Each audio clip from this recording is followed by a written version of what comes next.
A couple of weeks ago, there was a dog and pony show at the White House. Trump's got this big long table that he brings in the cabinet periodically to have them tell him how wonderful he is and how grateful they are for being there or whatever the heck, I don't know. But he's did this time, and it was a little different this time. He had the same table and all that stuff and a whole bunch of people around there. They all were big-time AI CEOs. One of them was a government employee. I don't know what he was, but and their wives, or some of the wives are there and stuff. And so he's going around the table like he usually does, saying, tell me how wonderful I am. Tell me what wonderful things I've been doing that help you so much, and so on. Well, he did the same thing with these guys. Well, this looks like a group of future Russian oligarchs. I don't know that we really have oligarchs here, but we seem to have these very, very rich people who are in well, this one is AI, and in computers and so on like that. That Trump just loves to brush up close to these guys, and this was what he was doing today. But he wanted them to tell him how much money they were putting in. Now, Zuckerberg's the first one. I'll put this on, and you can look at Zuckerberg. He's talking about. He finally says, well, $600 billion that he's putting into the country. These guys are not doing this. He did the same thing over with the Saudis. And the Saudis, at one point he said they were going to put $13 trillion into our country, and then it was $5 trillion or $7 trillion or something. It's, smoke and mirrors. This guy is a reality show president. He does reality shows. That's what he's doing here. These guys they're getting tax breaks like you wouldn't believe. And they're getting so rich. Sure, they're going to put money into AI. Everybody's putting money into AI now. But, well, they're just going to put it in our country. They're going to put it in wherever it works. They're going to get products made that enhance AI, probably in this country. Most of them do, except there's quite a bit in Taiwan for chips and so on.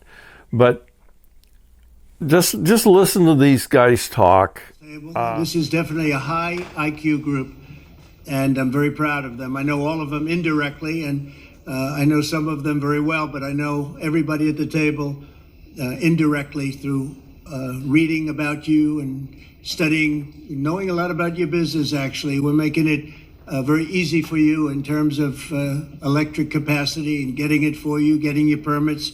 We're leading China by a lot, by a great amount. And I just wanted to, the press was going a little bit crazy because they saw this group together. So I thought we would let you have a little access, maybe describe some of the great things that you're doing with your company. I know, Mark, you're building some buildings that are as large as Manhattan. That was pretty good, right? It's pretty good. So I thought you'd say a few words, so we could take a couple of questions later, maybe. Mark, would you like to say a few words about the company? Sure. Well, I mean, it's... Sorry, should I turn this on? Yeah. All right. Well, thanks for hosting us. And this is quite a group to get together. And, I think, all of the companies here are making huge investments in the country in order to build out data centers and infrastructure to power the next wave of innovation. So it's, we don't often get together as the CEOs of the different companies, but it's good to see everyone. How much are you spending, would you say, over the next few years? Oh, gosh. I think it's probably going to be something like, I don't know, at least $600 billion through 28. Now Zuckerberg there just pulled a number out of the air. It's a meaningless number, but he's got to say something big to keep on the good side of this guy, so he can keep his tax breaks and get all the support he can out of him. The ass kissing on this thing is incredibly. It's similar to the cabinet meetings. This next one is I don't know. He's in the White House. I don't know who he is. And, of course, he's just bubbling over that, Trump, you're the most wonderful guy in the world, and I'm so grateful you let me work for you and all that stuff. Thank you, Mr. President. It's a great honor to work here at the White House and to work for you. You really care about this industry and all Americans, and I think you've done a tremendous amount already to unleash our innovators and also help build out the infrastructure of the country. I kind of hate to beat up on women, but this is just the slimiest ass kissing I've seen forever. She's sitting there saying, "Please, may I have your baby?" You can listen to this. Really wonderful MAGA girlfriend. So, would you like to say a few words? Well, baby, do you want to say something? I truly, every time I'm here or in your presence, I'm so grateful. So thank you. It's like, Thank you. I can't believe it every time, like the inauguration here. I think you're doing amazing work. Thank you very much. Let's go around and look at a few other of these guys. Great job you're doing. Incredible, really, job. Lisa, how about you? Well, Mr. President, it's such an honor to be here, and the incredible work that your administration has done to support the semiconductor industry. We're building the brains behind all of the wonderful AI that's being built here. And I think the amount of acceleration that we've seen just in the few short months that the administration has been in place is really, we're so grateful for that support. And we had a wonderful event this afternoon with the First Lady's support of the AI education plan. So I think the main message is we are all in to make sure that America wins the AI race, and it's an honor to be here. Thank you very much. Great job you're doing, too. Amazing job, what you've done in a short period of time. Really amazing. And I see somebody down there, Bill, from Microsoft that has done a pretty good job, too. And next he goes to this Microsoft guy. I don't think he knows his name. I'm not going to cut him back too much on this. He's the same age as I am, and I can't remember names either. So, but anyway, it's a Microsoft guy running Microsoft now, and he's essentially saying, all the wonderful things you've done, blah blah blah, and really, Trump couldn't have done anything in that first 6 months that really made much difference. There's just not a whole lot he could have done. And they're just kissing his butt, saying how, you're making this so good. Essentially saying, I love your tax breaks. I love the fact I don't have to pay any taxes at all. Now listen to this guy. Absolutely, Mr. President. Thank you so much, obviously, for bringing us all together and the policies that you have put in place for the United States to lead. And one of the things that I think has made this industry unique is not only the innovation, but it's the market access that you have obviously championed for us all over the world, and also the trust the world has on American technology. I think that everything that you're doing in terms of setting in place the platform where the rest of the world can not only use our technology, but trust our technology more than any other alternative is perhaps the most important issue. And you and your policies are really helping a lot. So thank you very much. And also, this next one is Bill Gates. It's kind of disappointing to see this guy come in and kiss the ring, so to speak. I know what he's doing. He's trying to salvage something out of this mess that Trump has done for third world countries, and I really don't think he's going to gain anything here. But you can listen to what he says, and it's unfortunate that he knuckled under. But like so many of these guys, I figured we can't beat this guy. We've got to suck whatever we can out of him. And if we make him look good, he'll give us goodies like more tax breaks and the like. Bill, would you like to say a few words? Well, I'm in the second phase of my career, giving away all the wonderful money that Satya's good work has helped multiply a lot. But I think the thing that ties my first career that I still spend some time on because AI is so phenomenal, and my second career is innovation, innovating in health in areas like vaccines or gene editing, and the president and I are talking about taking American innovation to the next level to cure and even eradicate some of these diseases. He mentioned polio, which is one that we're close. We don't need new science on that one. For some like HIV and sickle cell, we do need new science, but the U.S. Has the seeds that in the same way that Warp Speed took those seeds and put them together, I think something fantastic can be done. AI for our foundation is that we want a doctor for everyone in Africa through AI.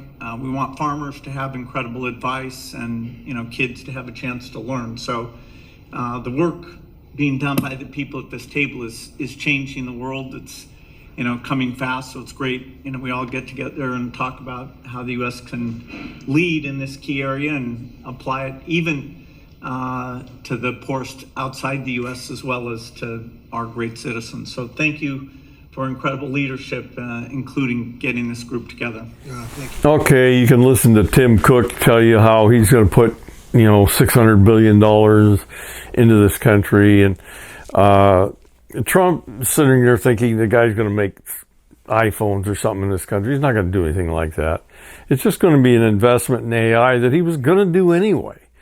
And the number is just a joke. It doesn't mean anything. He'll put whatever money it takes to get his piece of that AI. And so he's just going to do it. And whether Trump's there or not, and it doesn't make any difference whether Trump's there, he's not making it easier for him other than the fact that he's giving him all these tax breaks. But these guys all know that in 3 years, Trump will be gone. None of this stuff will actually, the money won't be spent or anything like that. The impact on jobs is probably not going to be all that great anyway. So it's just going to be, I can say this with no consequences. Tim Cook, you've done an incredible job with Apple, little company called Apple. Thank you, Mr. President. Very, very few people have been able to do what you've done. Congratulations. Please. Thank you, sir. That means a lot to me. I want to thank you for including me this evening. It's incredible to be among everyone here, particularly you and the First Lady. I've always enjoyed having dinner and interacting. I want to thank you for setting the tone such that we could make a major investment in the United States and have some key manufacturing, advanced manufacturing here. I think that says a lot about your focus and your leadership and your focus on innovation. I also want to thank you for helping American companies around the world. This is a very key thing, and I really enjoy working with your administration on those topics as well, because I think they're so important to the country. And Tim, how much money will Apple be investing in the United States? Because I know it's a very lot, and it's, you were elsewhere, and now you're really coming home in a big way. How much money will you be investing? $600 billion. $600 billion. Huh? It's a lot of jobs. We're very proud to do it. That's great. Thank you very much. Thank you. Appreciate it. Thank you, sir. Sam, you're a big leader of a very new industry at a very young age. You're a young guy. Do you want to tell us about what you're doing? You told me things before that are absolutely unbelievable. So what are you doing? First of all, to echo the comments of Tim and others, thank you so much for getting us all together, and thank you for being such a pro-business, pro-innovation president. It's a very refreshing change. We're very excited to see what you're doing to make all of our companies and our entire country so successful. The investment that's happening here, the ability to get the power in the industry back in the United States, I think will set us up for a long period of great success leading the world, and I don't think that would be happening now without your leadership. So thank you so much for enabling this. We will invest a ton in the United States, and we will do our best to make sure that we continue to lead here. That's right. Thank you. Hundreds of billions of dollars, and it's going to be well worth it. And you have an unlimited market, right? It seems like it. Come to think of it, how much is Google investing? We are well north of $100 billion. In the next 2 years, it's $250 billion That's in great. the US. That's great. Great. We're proud of you. Very good. Thank you. A lot of jobs. Support, as everyone said. Yeah, good. What about Microsoft? That's a big number. Each year, we're close to, in the United States, around $75 to $80 billion. But the fact that you are our president and you recognize this right away and you've unleashed American innovation and creativity, all the work you're doing in basically every cabinet post, in addition to what's coming out of the White House, is making it possible for America to win. Obviously, more slobbering over the president and saying how he's just going to flood money all over the place. And this is going to be the future with this guy here. He's going to get his group of oligarchs around him. And you saw a bunch of them right there. People like Musk. I mean, he's having problems with Musk now, but they'll probably patch it up somehow or other. But these guys are going to get so rich off this stuff. And he doesn't give a damn about you. He doesn't care what's going to help you. The prices of all your goods are going to go way up, and he's just going to say, "Oh, but we got jobs," And none of this stuff is going to help the common man. This is all, these jobs that are going to come with AI they're for somebody up in the sky someplace. They're not for anybody else. I guess maybe you could empty the trash or something at the office building, but that's about it. This guy, all he wants is a bunch of fat cats around him, and they're going to run this country if they can be capable of doing it. They are capable, but if we don't stop them, they will take over this country, and your vote will be meaningless because it's not going to be counted. Anyway, that's it on this one.